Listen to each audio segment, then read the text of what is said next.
Hey guys, my name is Dong. I'm an animator in the Japanese animation industry. The study of animation is an endeavor that lasts a lifetime. There is always room for improvement. I myself am constantly learning. Today, let's go back to the basics and talk about the way animators draw. Back when I first started working in the industry, I personally learned a lot about drawing under the wings of director Yuzuru Tachikawa, the director of Mob Psycho and Decadence. As such, the way I draw is hugely influenced by my seniors around me. And hopefully, this video will be useful or interesting to those especially who are a beginner or who are at an intermediate level in their art journey. Alright, let's do some doodling. We'll draw a character, pose them, and clean them up. I worked on a little thing for a series called Toraburu. I think it's called Tulavru in English. The Japanese title is a pun on the word trouble, which doesn't work in English. Anyways, I have some model sheets of Momo from the time I worked on that show, so I'll be using these. I can't actually show you guys for obvious reasons, but if you do want to draw Momo with me, you can find model sheets for her and your favorite characters online usually. I think the original Toraburu series was a thing when I was in elementary school or middle school, so it has existed for a while. Alright, we're gonna work rough first.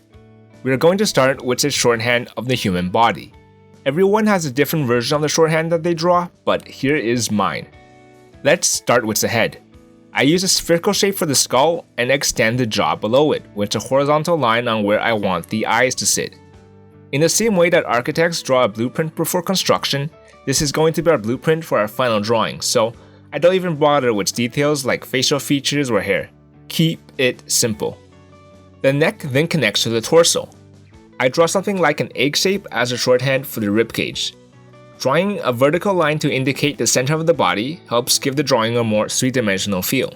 Below the ribs are the fat accumulations or love handles that connect them to the pelvis. Here we draw the pelvis. I like to draw the lines for where the two wings of the pelvis or where the iliac crest is, as those bones are quite visible because they don't have much fat or muscle covering them. A tip to posing your character is to have the shoulders and hip leaning in opposite directions to loosen it up. This is called contrapposto. Women's pelvises are generally wider, but different people do have different body types, so watch out. Momo's body is quite rectangular, where the width of her shoulders is about even with her hips, so when I draw in the arms later, I have to account for that. Next, I want to continue to draw the legs. A tip for you guys? Well, different people do have different leg lengths. A general rule of thumb is the halfway vertical point of the body is the pubis, the lowest point of the crotch.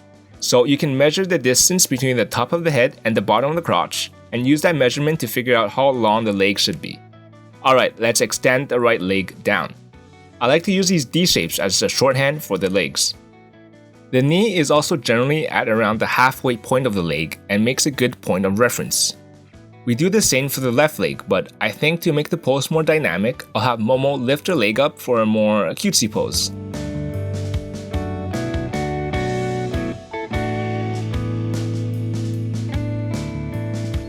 Now let's draw the arms. Remember that Momo's shoulder width is about the same as her hip width, so keep that in mind. I'm going to have her right arm fold like this, with her hand supinated like so in a loose, closed pose. And now let's extend her left arm outwards, again with her hands in a cute, closed pose. I use a D shape for my shorthand for the arms. By studying human anatomy, it will help you draw and understand where different muscles and tendons go and allows you to develop your own shorthands. But short term, doing the pose in front of a mirror yourself can help your drawing out a lot. Oh yeah, can't forget about the chest now.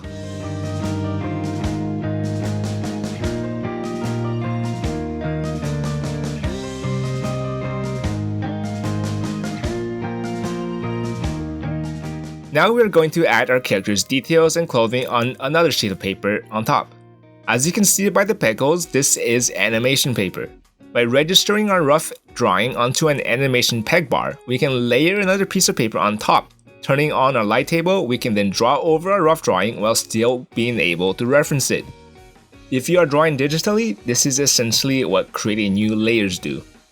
I'm going to bring up the model sheet and draw in the details starting with the head and Momo's facial features. Having the model sheet close to you while you draw helps you keep the drawing on model. This is still considered a rough drawing, so keep your lines loose and flowing. We start with the facial features, the eyes, eyebrows, nose, mouth, and then add Momo's hair.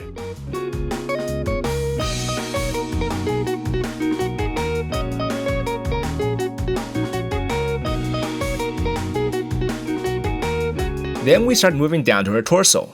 Momo wears a white blouse with a cardigan on top. Her clothes hug the contours of her body, so we can just trace over the outline of her body we drew in the rough.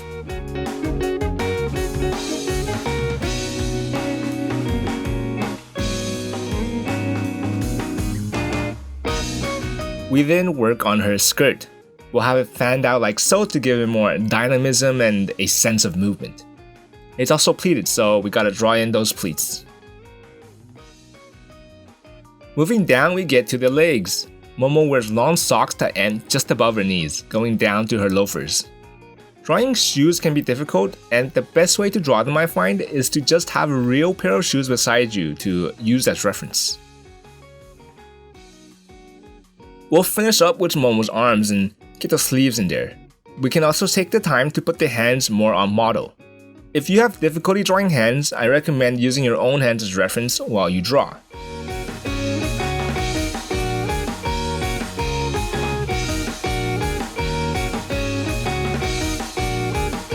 Now we can see what a drawing looks like without the light table. Oh yeah, I forgot that Momo also has a tail. She's like an alien or something. I'll add it in later. Next, we'll add in the color separation lines. These are used to indicate certain details, highlights, and shadows. Check out my other videos if you want to learn more about how these work. The model sheet is pretty strict about where these go, so I just follow that.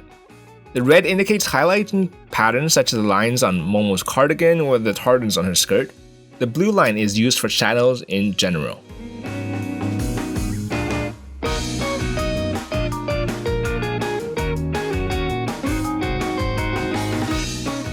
Here I also like to color in my shadows to make it clearer.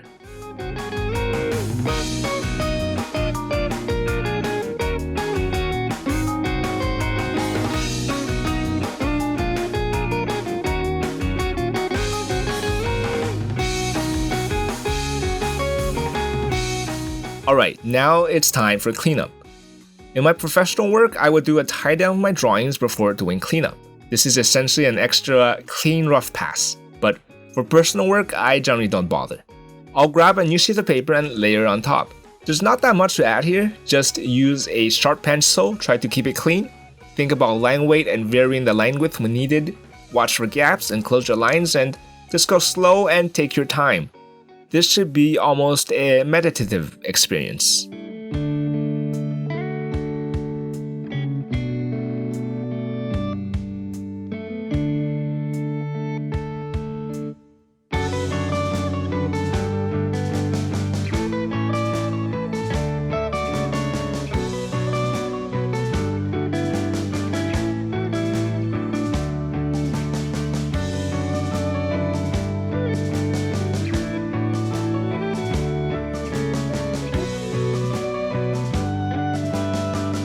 Once that is done, I can scan this and color it digitally. Here I'm using OpenToonz for ink and paint. If you'd like to know more about this, check out my video on using OpenToonz for traditional animation.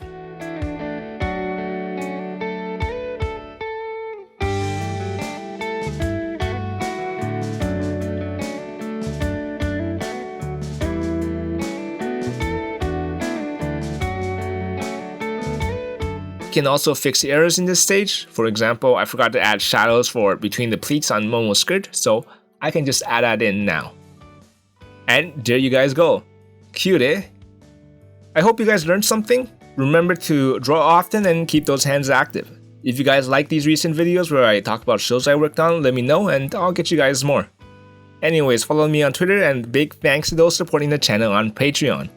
Thanks to you guys, I was able to invest in better equipment for the channel. If you would like to support the channel, links are down below. Remember, I can show you where the road is, but it is up to you to walk it yourself. Have a great day.